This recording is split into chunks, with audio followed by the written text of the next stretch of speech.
I exposed my pastor brother-in-law. My family still hates me for what I did last month, but I don't regret it for a second. My older sister has always been the golden child. Perfect grades, perfect wedding, perfect husband, who also happens to be the assistant pastor at their church. Everyone thinks they're this model Christian couple. But here's the thing, I've known for years that their marriage is fake. I didn't plan to expose anything until my sister pulled something that crossed every line. She tried to stop me from bringing my girlfriend to Thanksgiving because it would make the atmosphere uncomfortable. Not because she doesn't like her, but because her husband preaches that people like us shouldn't exist. That same night, I found out my sister told the rest of the family that my relationship was just a phase, and that she was praying for me to come back to the right path. I snapped. While everyone was busy finishing dessert, I connected my phone to the living room TV and played a screen recording. It was her perfect pastor husband, drunk, shirtless, and very much not at Bible study like he told her. He was at a strip club. And not just that.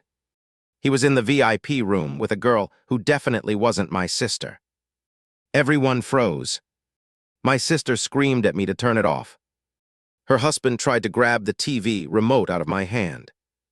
My mom fainted. My dad literally walked outside and didn't come back for 20 minutes. The best part, he couldn't deny anything, because the video had time stamps and the club's logo in the background. My sister blamed me, not him. She said I ruined her life. She said I attacked her marriage and disrespected her religion. She told me I should have come to her privately. And here's the controversial part. I didn't do it to help her. I did it because I was tired of her acting morally superior while tearing me down behind my back. Now her perfect pastor husband is threatening to sue me for defamation, even though it's literally his face in the video. They changed churches, deleted their social media, and are begging me to apologize publicly. I won't. My parents are furious because they think this will divide the community. But here's the twist. 2 days ago, the girl from the VIP room messaged me. She said she has more footage. Not just of him, of my sister. Apparently their perfect Christian marriage has rules that the church definitely wouldn't approve of. And she asked if I wanted the videos. I haven't replied yet. But part of me wants to burn the whole image they built, because maybe they deserve it. I didn't sleep after the girl messaged me. I kept rereading it over and over, half convinced it was a fake account trying to stir drama, half convinced it was real. The message wasn't long, but the weight of it sat in my stomach like concrete. She said she had more footage, and not just of my brother-in-law. She claimed she had videos of my sister too. I didn't know whether to believe her. I didn't want to believe her. But everything that had happened in the last month taught me one thing. In my family, the truth is always uglier than the lie. My sister hadn't spoken to me since Thanksgiving besides one long paragraph full of religious guilt and emotional manipulation. My parents were barely talking to me.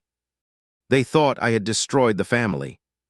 They refused to confront the fact that the family was already cracked long before I played the video. I just stopped pretending it wasn't broken. So when I woke up the next morning, I was already exhausted before the day started. I sat on my bed staring at the message. Should I open this door? Should I let it stay closed? Would I be doing the same thing my sister did, acting superior while blowing up someone else's life? I didn't want to be like her. But I also didn't want to protect people who didn't protect me. The account messaged again. She said she wasn't trying to start drama. She said she felt guilty. She said things went on at that club that shouldn't have, and a lot of churchmen came through, including my brother-in-law. The VIP room was only one part of it. She told me my sister had been there before too. That was the part I couldn't wrap my head around. I typed and deleted responses probably 20 times. Eventually, curiosity and anger won. I asked her to send whatever she had. It took her 5 minutes. When I opened the first video, my entire body froze. It wasn't some ambiguous clip where I needed to second-guess what I was seeing. It was crystal clear. My sister was in a private section of the club, sitting on a couch, drinking, laughing, and definitely not acting like the holy, judgmental woman she wanted the world to think she was. The timestamp was from earlier that year. She was wearing the necklace I helped her pick out for her anniversary dinner.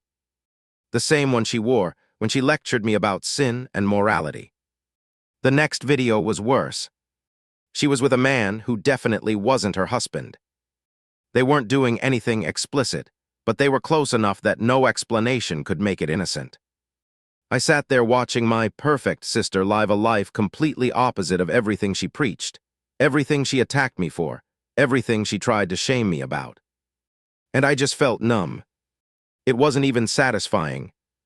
It wasn't revenge. It was like watching the last piece of a puzzle fall into place, confirming what I already knew deep down. My sister wasn't judgmental because she was righteous. She was judgmental because she was lying. As much as I wanted to expose everything, I knew what would happen. My parents would blame me. My sister would cry and claim she was manipulated. The church would bury it. Her husband would use it to control her. No one would learn anything. And I'd be the villain again. So I did nothing for 2 days. I went to work, came home, scrolled aimlessly on my phone, lay awake at night staring at the ceiling. I thought about my childhood, the way my sister used to be before she got tangled in the church politics and married a man she clearly didn't love. I thought about how her husband would act during holidays, always trying too hard to seem like the authority. I thought about the way my sister talked to me like I was a broken thing she needed to fix. It had always been hypocrisy. I just never had proof. On the 3rd day, I got a call from my dad. He didn't even start with hello. He went straight into telling me my brother-in-law was considering sending a cease and desist letter. Not because of the video itself, but because I humiliated him during a religious holiday. As if the real issue wasn't that he was cheating in the first place. As if the real sin was embarrassing a man caught doing something wrong. My dad said I needed to apologize publicly. He said it was the only way to restore order. I almost laughed. My dad cared more about optics than morality, which probably explained why my sister turned out the way she did. I told him no. Calmly, clearly, and then I hung up. My mom texted me later that night saying she was praying for me. I didn't respond. I didn't show them the footage of my sister. It wasn't because I wanted to protect her. It was because I finally understood something. Exposing more wouldn't fix anything. It would just drag me deeper into a family that only cared about appearances. And I didn't want to be the sibling who kept adding fuel to a fire that never should have existed. But then something happened that changed the direction of everything. The girl from the club messaged me again, but this time she wasn't calm. She said the pastor, my brother-in-law, had found her online. He sent her threatening messages, telling her she needed to stay silent. He said God would punish her if she interfered with his marriage. Pastors know exactly how to weaponize fear. She sent screenshots. They were disgusting, manipulative, cruel. I realized then that staying quiet wasn't protecting anything. It was enabling him. I told her to block him, screenshot everything, and stay safe. She thanked me. She wasn't trying to hurt anyone. She was 20, young, scared, just trying to do the right thing because she felt guilty for participating in something that hurt another woman. She asked me what I planned to do. I didn't know. I genuinely didn't. So I sat down and really thought about it. Not about revenge. Not about exposure. But about truth. The truth was simple. Both my sister and her husband were lying to everyone. To each other. To their church. To their friends. To themselves. And they used that lie to judge me, punish me, exclude me, and try to control me. They stood on a pedestal built from hypocrisy and expected me to bow. So I made a decision. I wasn't going to post the videos. I wasn't going to leak anything. I wasn't going to hold it hostage or use it against them. I wasn't going to sink down to their level or let myself be dragged into a scandal that would become the church's next gossip topic. Instead, I called my sister directly. She didn't answer the first time, or the second, or the third. When she finally picked up, her voice was cold and sharp. She told me she had nothing to say to me. I told her the truth anyway. I said I knew everything. I told her I knew about her husband. I told her I saw the footage of her too. And then I said something that made her go silent, that I wasn't going to use any of it against her. That I didn't want revenge. That I just wanted her to stop pretending she had the moral high ground. For the first time in this entire situation, she didn't have anything to say. She didn't cry. She didn't yell. She didn't pray out loud like she usually did when she wanted to make a point. She just breathed, long and shaky. Then she whispered that she didn't know how to leave him, that she hadn't loved him in years, that her life wasn't what she'd pictured, that the church would destroy her if they knew the truth, that she didn't want to disappoint our parents, that she felt trapped in an image she built but no longer fit inside. She broke down, and it wasn't performative. It wasn't dramatic. It was real. It was the first honest moment we'd shared in years. I didn't comfort her, but I didn't attack her either. I just let her talk. She confessed everything. How lonely she was. How pressured she felt to act perfect. How the church judged her if she wore the wrong skirt length or missed a single meeting. How her husband used religion as a weapon. How she didn't defend him because she believed in him, but because she was terrified of what would happen if people knew the truth. For the first time, I saw my sister not as an enemy, but as someone drowning in something she didn't know how to escape. When she finally stopped talking, I told her something simple, that she needed to choose herself for once. Not the marriage, not the church, not the appearance of perfection. Herself. She didn't respond, but she didn't hang up either. The next morning, she drove to my apartment. She stood outside for almost 10 minutes before knocking. Her eyes were swollen, her makeup smudged, her necklace missing. She looked like someone who had finally let go of something heavy.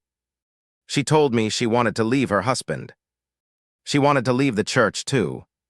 She didn't want to be trapped anymore. She asked if I thought anyone would support her. I told her maybe not immediately, but eventually yes. People always judge before they understand. She said she was scared. I said I knew. And then she hugged me. It wasn't warm or emotional or dramatic. It was awkward and stiff but genuine. Like we were two people trying to rebuild something from rubble. Over the next week, everything unraveled. She confronted her husband. He exploded. He screamed, threatened, threw things, blamed her for everything. She recorded the entire thing. Then she packed her bags and left. She moved into a small apartment across town. The church tried to intervene, but she ignored them. My parents were furious at first, convinced she was abandoning her duty. But once they saw how badly her husband reacted, they softened. As for him, he tried to call me, message me, threaten me. None of it went anywhere. He realized quickly he had no power left. The girl from the club messaged me one last time saying she was glad my sister got out. She said she hoped things got better. I thanked her. Then I deleted the videos and the messages from my phone. Not out of fear, but because they served their purpose. My sister didn't need them hanging over her. She needed a clean start. Months passed. My sister got a new job, made new friends, cut her hair short like she always wanted, but never did because her husband called it unfeminine. She apologized to me, not perfectly, not fully, but honestly. She stopped preaching, stopped judging. She even met my girlfriend properly and didn't flinch. We aren't magically close, but we're rebuilding, slowly and carefully, without pretending things are perfect. For the first time in forever, I can actually breathe around her. As for me, I realized something important. The truth doesn't need to be broadcasted to be powerful. Sometimes letting someone face themselves is the strongest thing you can do. And I'm glad I didn't destroy my sister. I'm glad I let her choose her own ending. Because this one ended exactly how it needed to.